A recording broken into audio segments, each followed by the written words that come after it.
नमस्कार दोस्तों, आप सभी का स्वागत है मेरे YouTube channel basic learning point 2 पर। संवैधानिक विकास के इस सेकंड वीडियो में आप सभी लोगों का स्वागत है। जैसा कि दोस्तों हम सभी लोग पिछले वीडियो में कंप्लीट कर चुके हैं 1773 का रेगुलेटिंग एक्ट, और हम सभी लोग पढ़ चुके थे। तो उस समय वहाँ पर इंडिया में भ्रष्टाचार काफ़ी हाई लेवल पर बढ़ चुका था। तो उसी भ्रष्टाचार को रोकने के लिए ब्रिटिश संसद द्वारा 1773 के रेगुलेटिंग एक्ट की खामियों को ठीक करने के लिए एक नया संशोधन अधिनियम पारित कर भेजा गया। इस कानून ने गवर्नर जनरल तथा काउंसिल को सर्वोच्च न्यायालय के क्षेत्राधिकार से मुक्त कर दिया, जो कि ये दोनों इससे पहले तक सुप्रीम कोर्ट के ही अंडर में आते थे। तो ये चीज़ और राजस्व संबंधी मामले तथा राजस्व वसूली से जुड़े मामलों को सर्वोच्च न्यायालय के क्षेत्राधिकार से मुक्त कर दिया गया। कोलकाता के सभी निवासियों को सर्वोच्च न्यायालय के क्षेत्राधिकार के अंतर्गत कर दिया गया। बंगाल के गवर्नर को बिहार और उड़ीसा के लिए कानून बनाने का अधिकार दे दिया गया।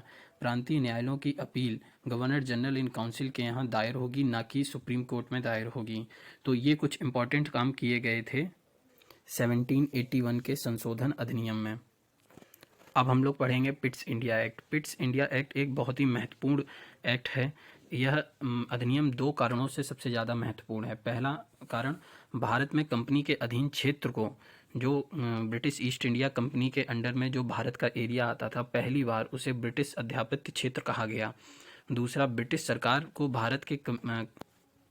भारत में कंपनी के कार्यों और इसके प्रशासन पर पूर्ण नियंत्रण दे दिया गया।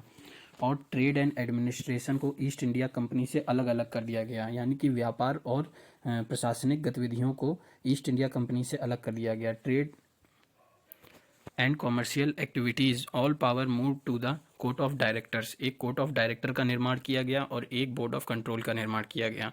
कोर्ट ऑफ डायरेक्टर ट्रेड और कॉमर्शियल एक्टिविटीज़ को देखेंगे, board of control political and administrative activities को देखेंगे।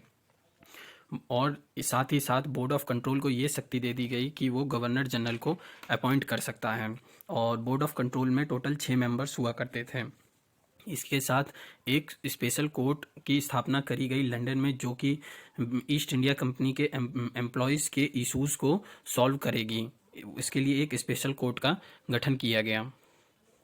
दोस्तों, पिट्स इंडिया एक्ट के आने के बाद भी जो भ्रष्टाचार लेवल था और लॉर्ड वॉरेन हास्टिंग की जो करप्शन नीति थी वो बंद नहीं हो पाई थी। इसलिए वॉरेन हास्टिंग ही एक इकलौते गवर्नर जनरल ऑफ बंगाल थे जिन पर कि ब्रिटिश संसद में इम्पीचमेंट लगाकर उनको वापस बुलाया गया था।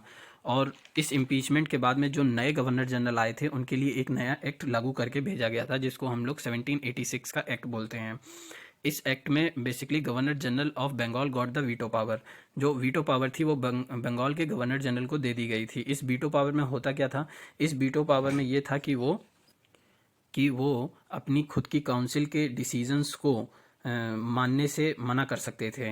ही can cancel the decision taken by his council and got the power to apply his own decision. और वो अपने डिसीजंस को काउंसिल के ऊपर अधिपत्य कर सकते थे। Governor general of Bengal become also the army chief of British army. उनको सेनापति की पद भी दिया गया था। तो ये दो मेन पॉइंट्स लॉर्ड कॉर्नवालिस को दिए गए थे। और इसी के साथ साथ जो हमारे दूसरे गवर्नर जनरल ऑफ बंगाल होते हैं वो लॉर्ड कॉर्नवालिस थे। इनका टाइम पीरियड 1786 से लेकर के 1793 तक था। और हम लोग जैसे कि सभी लोग जानते हैं, फादर ऑफ ICS इन्हीं को कहा जाता है, लॉर्ड कॉर्नवालिस को।